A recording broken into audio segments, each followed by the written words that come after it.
Hi, good evening. This is Vail here. Okay, dalam video kali ni saya nak share sedikit some of my experience bila my job was just to interview graduates untuk select dalam satu projek CSR ni. So dalam throughout the project adalah saya interview dalam 1000 plus graduate. Tapi the whole point of this video hari ni saya nak share sedikit some of my best experience interviewing some of the graduates di mana journey diorang untuk datang interview tu really impressed me as an interviewer. So kenapa saya nak highlight, sebab yang ni, this kind of event ataupun journey yang diorang explain kat saya masa dalam interview tu was really surprising. Even if I were a graduate, I don't think so saya akan ambil that kind of commitment untuk datang interview, through going through all that hassles and so on. So yang first experience saya nak share dengan korang ni is this lady. There was this Malay girl from Kedah, di mana when I was doing the call, I buat calling sebab I dapat resume dia daripada job portal. So I call dia lah. I call dia dalam pukul 12 lebih lah, sebelum lunch. So I call dia, I tanya dia, you have sent your resume untuk this position, so are you really interested? Dia pun cakap, yes, saya interested. So cakap, okay, interview esok pukul 10.30 pagi, do you think you can come? And then she quickly, macam any other graduate, said, yes, I'm gonna come for the interview. And eventually I pun dah set interview appointment semua. I pun dah hantar email, invitation semua tu kan. So I dah send. So to my surprise, the very next day she came.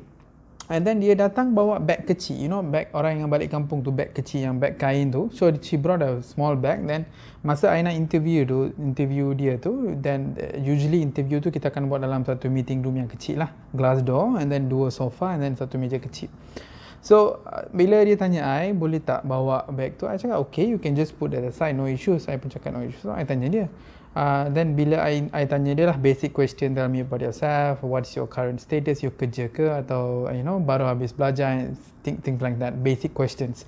So I pun tanya out of curiosity lah, kenapa you bawa bag sekali, were you like travelling or something? She said yes. I tanya dari mana, ingatkan dia bawa bag kecil tu because she might stay overnight and then go back, maybe from Pahang ke, maybe from Negeri Sembilan ke, maybe like dekat-dekat, I don't know, I thought she might have her own agenda. Tetapi I was very surprised when she said she's from Kedah.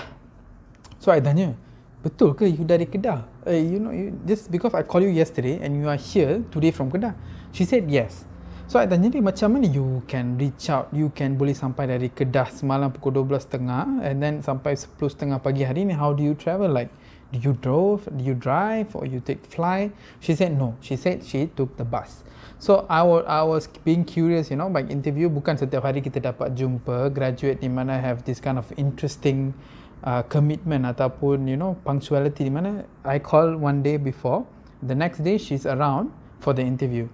So I tanya dia, how did you travel? She said, okay, saya dapat panggilan Encik pukul dalam 1. She said about 1. And then, okay, yes, correct, I call you. Then what happened after that? Then she said, okay, I dapat call je, I terus call my father, suruh hantar saya pergi Alustar. Oh, then first of all, she's not from Alustar. She said the bus usually nak ambil bus semua dari Alustar, tapi tempat dia tu, tempat tinggal this girl is actually 1 hour from Alustar. So she said she called her father came, cakap ada panggilan interview. And then her father picked her up, and then they ride the bike 1 hour, went to the bus stop, took a ticket, about 3.30 petang dia cakap bus, ingat lagi lah 3.30 pukul 4 petang macam tu. And then she took the bus and then she came all the way, turun dekat TBS. So bila dia turun dekat TBS, no place to stay, she have to spend her night there. I think she reached about early morning lah, 1 pagi ke 2 pagi macam tu. So she stayed over at TBS.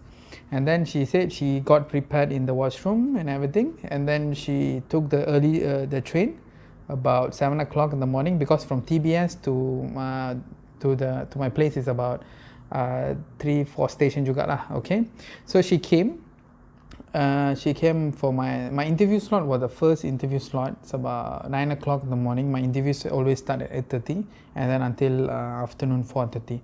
So that particular period I was doing interview back to back. The only time I have left gap is during that lunch hours and certain breaks in between.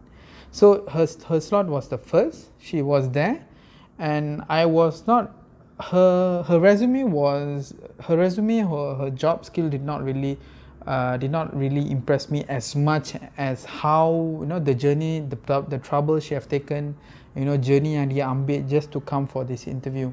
So that really impressed me lah.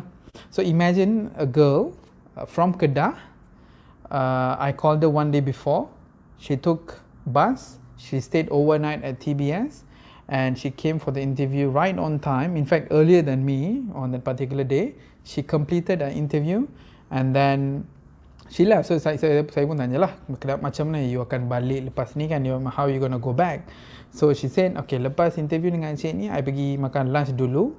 She said she's gonna have lunch, and then her bus ticket is about 4 o'clock in the afternoon. Kenapa you ambil lambat sangat? She said, you know, sometimes companies ada one first interview, and then ada juga experience dia cakap company akan letak second interview and third interview the same day. So dia pun agak-agak lah, so dia ambil bus petang.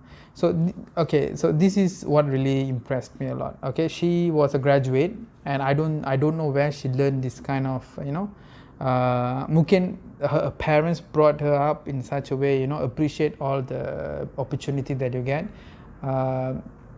In fact, not only her, there's also some other stories I'll be sharing soon who really impressed me, and to just to let you know whether she dapat kerja ke tak. Of course, she secured her place with us.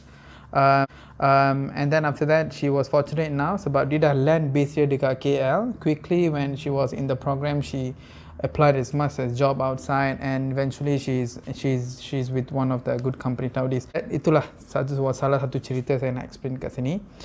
Moving forward, I will share some of the stories yang mana similarly surprising and also reversely disappointing. I will share in some of my next videos in this series. So stay tuned. Thank you. This is Phil.